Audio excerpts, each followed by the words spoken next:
bestbookbits.com brings you the book summary of The Person You Mean to Be, How Good People Fight Biases by Dolly Chugh. An inspiring guide from Dolly Chugh, an award-winning social psychologist at the New York University Stern School of Business, on how to confront difficult issues, including sexism, racism, inequality, and injustices, so you can make the world and yourself better. Many of us believe in equality, diversity, and inclusion, but how do we stand up for those values in our turbulent world?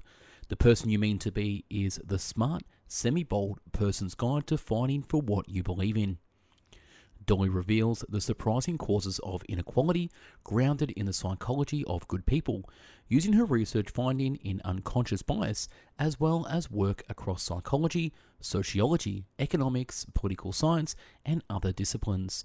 She offers practical tools to respectfully and effectively talk politics with family, to be a better colleague to people who don't look like you, and to avoid being a well-intentioned barrier to equality. Being the person we mean to be starts with a look at ourselves. She argues that the only way to be on the right side of history is to be a goodish rather than a good person. Goodish people are always growing. Second, she helps you find out your ordinary privilege, the part of your everyday identity you take for granted, such as race for a white person, sexual orientation for a straight person, gender for a man, or education for a college graduate. This part of your identity may bring blind spots, but it is your best tool for influencing change. Third, Dolly introduces the psychological reasons that make it hard for us to see the bias in and around us. She leads you from willful ignorance to willful awareness. Finally, she guides you on how, when, and whom to engage and not to engage in your workplaces, homes, and communities.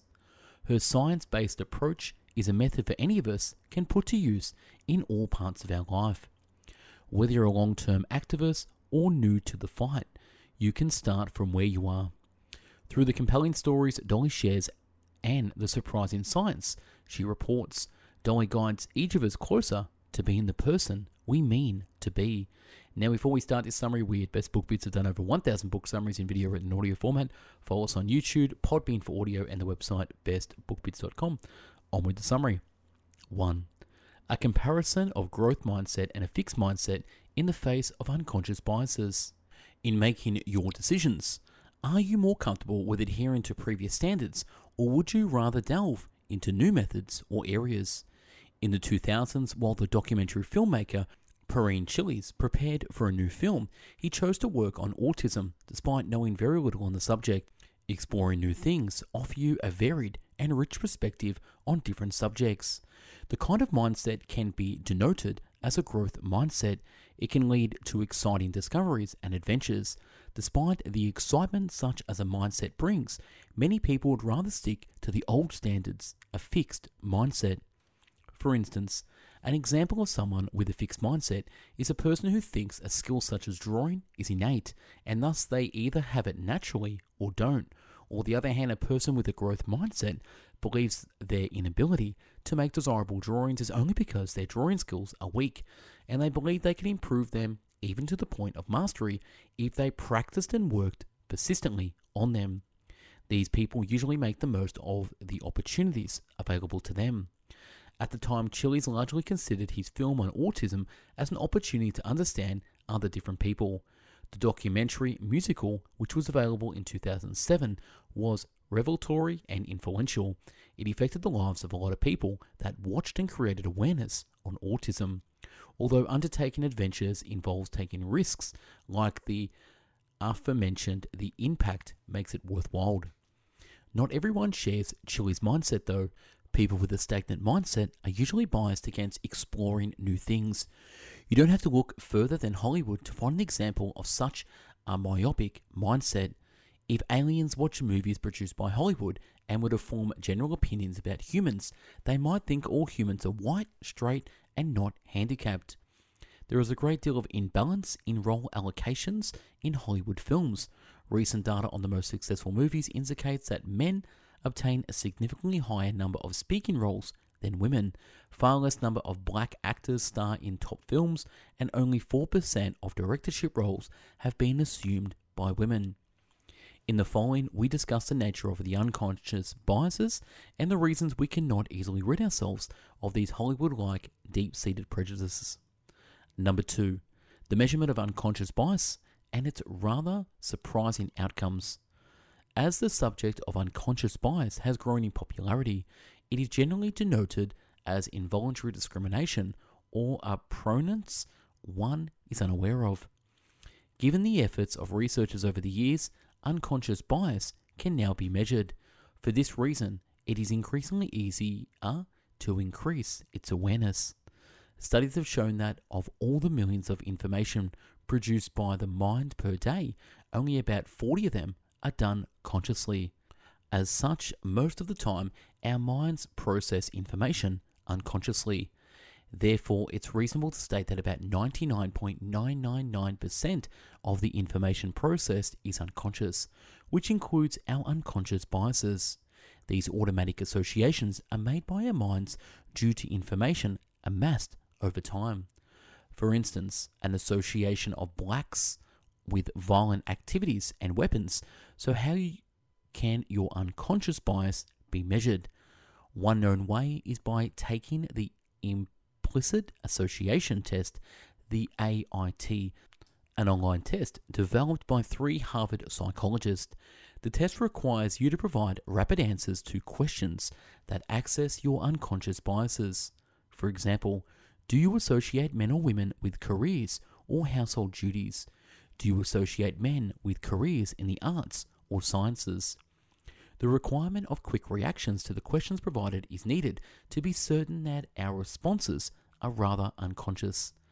Many people that strongly advocate for gender equality have taken it since the test was made available online in 2011.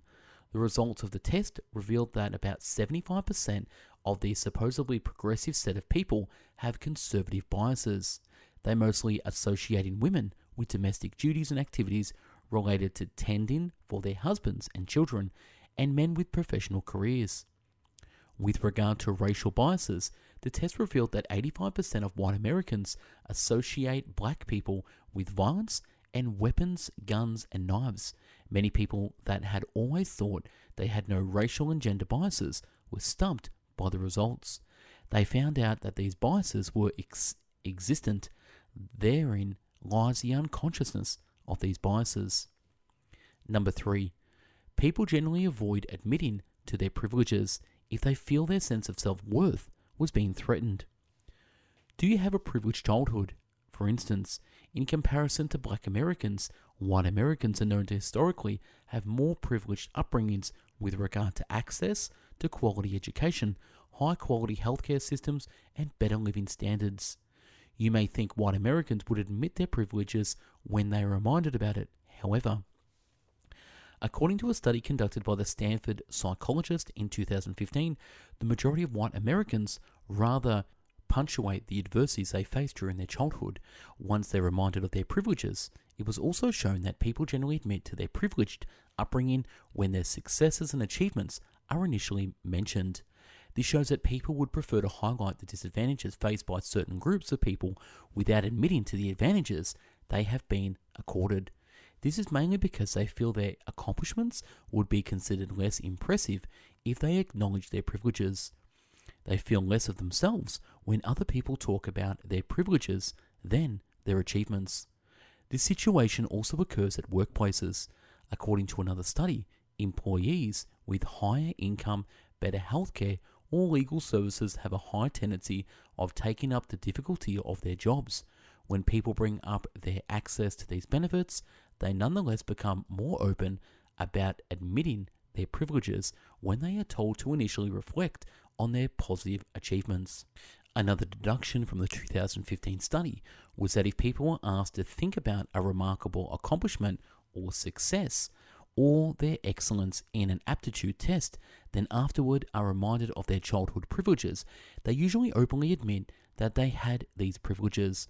This is mainly because they no longer feel a low sense of self-worth. No white man or woman wants to be thought of as nothing without their white privilege. So you can always remind people of their privileges, but remember that they would be more honest about their privileges if you mention their achievements prior. If you don't mention their achievements, they will possibly deny that their position, reputation, or patronage was as a consequence of their privileges or because of the perceived superior place they occupy in society. Number 4. Unconscious biases are often inconspicuous and thus difficult to identify and eradicate. To further understand the form of unconscious biases, let's discuss some examples. Take a look at the example of Kimberly Davis, a friend of mine who attended a convention for female executives. Once she entered a room full of female white executives and tried to interact with them, most of them were not willing to freely open up about themselves and their businesses. Kimberly, however, didn't think they were intentionally dismissing her. She thought they probably, unconsciously, were not expecting to meet a black businesswoman there. Their unconsciousness is probably biased towards seeing whites occupying executive roles. Another example is Joe Linton from a white middle-class family who, as he got more matured, realized that he only ever interacted with his fellow whites, although he lived in Detroit, a multiculturally diverse city. Linton is, however, not alone in this experience.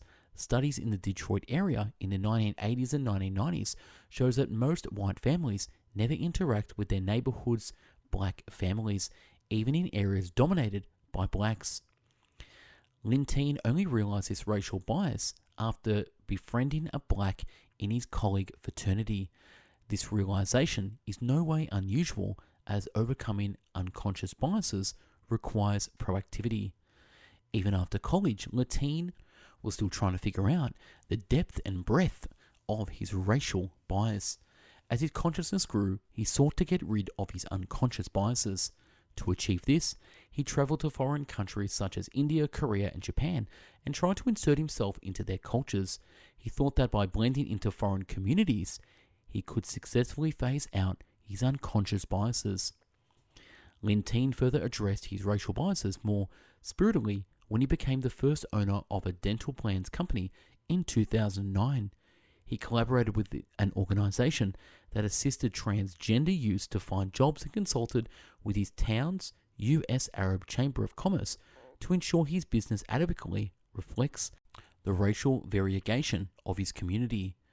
We all have unconscious biases in one form or another, but we should not accept them as unbeatable. Rather, we should proactively tackle them and change how we interact with our social environment.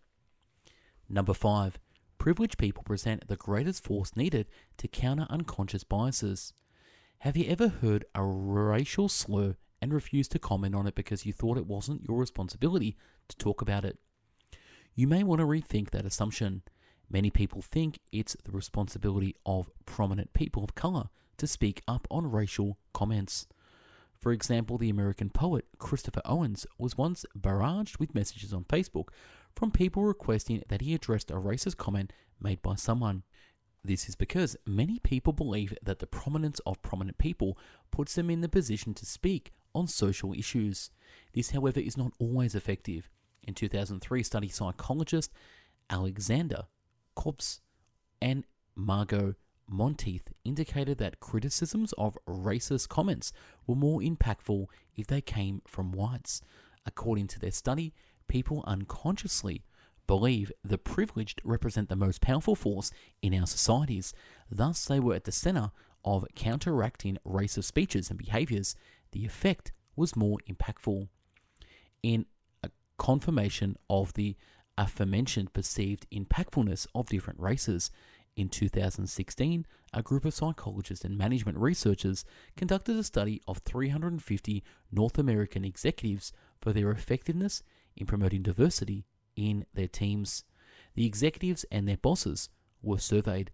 The results showed that white male executives were portrayed in a more positive light than their female or colored counterparts. In addition, male executives are perceived favorably in comparison to their female and colored counterparts, even if they failed at creating a more diverse team. In the case of failure during one activity or another, female and colored executives face a higher level of criticism. The general belief is that if the white failed, it was because it was inevitable. However, if a coloured or a female executive failed, it was due to their incompetence. Furthermore, white males exercise a high degree of freedom in hiring other people. They could hire anyone they desire, even employees of their own kind, without fear of scrutiny from their bosses. The same cannot be said of their female or coloured counterparts. A woman or coloured person cannot hire people of their kind without criticism. No matter how progressive or pro-diverse women and coloured people are, they are usually less appreciated. Given the power wielded by white males in the exertion of change or control in schemes of things, they constitute a powerful tool in the fight against racism and fight for diversity at the workplace. Number 6. The consciousness of racial identity requires considerable time and effort. It is therefore paramount that we keep at it. You may have heard about Kyle, American author Jodi Picoult's son, and his partner Kevin's submission that they felt she had unconscious racist biases given her white upbringing. This was in spite of Jodi's progressiveness. Pinko initially associated racism with white supremacists, but after they explained to her the subtlety of unconscious racial biases, she began working towards becoming more aware of her unconscious racist biases, including by attending an anti-racism workshop. This realization led her to write the 2016 book, Small Great Things. Therefore, from Picoult's experiences, we can designate 3 stages of change in our racial awareness. The first stage is an admission of our unconscious racial tendencies. Many people never even go past this stage because they do not only deny having racial prejudices, they also assert that these prejudices do not even exist. The second stage is acceptance. At this stage, we do not only admit that racial prejudices exist, but have begun realizing some elements of our unconscious biases. The third stage is deeper comprehension. At this stage, we recognize that different racial contingents are exposed to different circumstances, and we are born of different personal experiences. At this stage, we investigate the influence our racial belongings has had on our lives in comparison to others.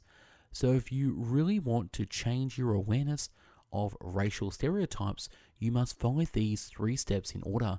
To achieve the desired change, none of these steps can be skipped. A lot of people do not make it past the second stage. This is particularly true because people don't usually deeply rethink factors they believe in. For instance, a study in 2005 by management scientists Christine Inrich and Julie Irwin indicated that most people opinionated against child labour are likely to avoid thinking about how the goods they regularly use are produced, although these goods, especially imported ones, could have been manufactured by factories largely dependent on child labour.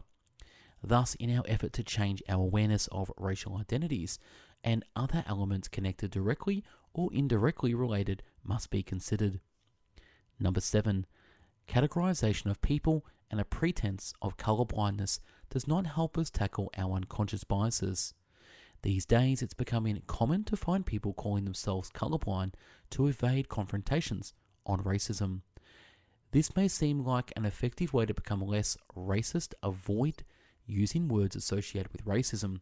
However, is this response even remotely suitable?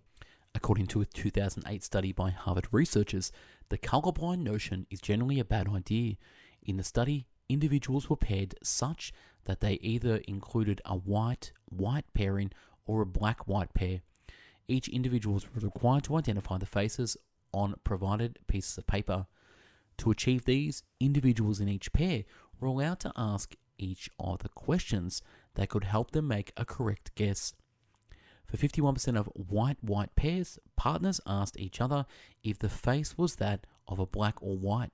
However, for 21% of black-white pairs, the whites, under the pretense of being colorblind, avoided asking their black partners if the face was that of a black or white. Converse to what would be expected, the blacks felt their white partners were more racist. It is also far-fetched to find people ascribing certain qualities or behaviors to certain races. This is not in the slightest bit helpful, as such an affirmation could factor into how services are rendered to different races. For example, Asian people are sometimes stereotyped as hardworking and courteous. Asian Americans are generally also assumed to be academically gifted and well-to-do. If an employment and financial aid grant application was submitted by an Asian or an Asian American, and if their application evaluators believe in these aforementioned stereotypes, it could have a significant bearing on their decisions. They could refuse to hire or grant financial aid to an Asian or Asian American based on these stereotypes. By doing this, they could be denying the most competent of employment or the most deserving of financial aid. Number 8. Foster all-inclusive activities in communities. Pay attention to all people equally. Give credit to whom credit is due. We all have been caught up in situations where we've ignored an opinion posted by someone else, which could be intentional. This problem is growing in significance, especially due to our use of numerous technologies that serve this purpose. For better solidarity, we must listen to the voice of everyone equally. Figures show that the opinions of the minority are increasingly being ignored. During my PhD on unconscious biases in 2006, I conducted a study on the streets of Boston. In this study, random people were called and asked to guess how many jelly beans were in the jar. I played several recordings of different people suggesting good advice. I intentionally made the recordings recognizably white, black, or Latino. As expected, most of the people provided answers based on suggestions made by whites and largely ignored those made by others. This unconscious bias bedevils a lot of people, and I suppose you will start listening more to non-white people. Also, people, many a time, do not get the credit they deserve. In 1979, a study psychologist, Michael Ross, revealed that people involved in team projects give themselves more credit than they objectively deserve, and thus correspondingly give others less credit. Given what we now know about unconscious biases, and since there is relatively high tendency of ignoring the opinion of minority groups, we can make the assertion that persons from minority groups would likely receive less credit for their work in team projects. The success of a team project can be better appreciated if all contributions are rightly credited. The voices, opinions, or contributions of persons belonging to minority groups must not be discounted. And that's a wrap on this book summary, The Person You Mean to Be. If you like this summary, click the link to download this. We at Best Book Bits again have done 1,000 book summaries in video, written, and audio formats. Check out the website, bestbookbits.com. Subscribe to our YouTube channel and listen to us on Podbean. Thank you very much.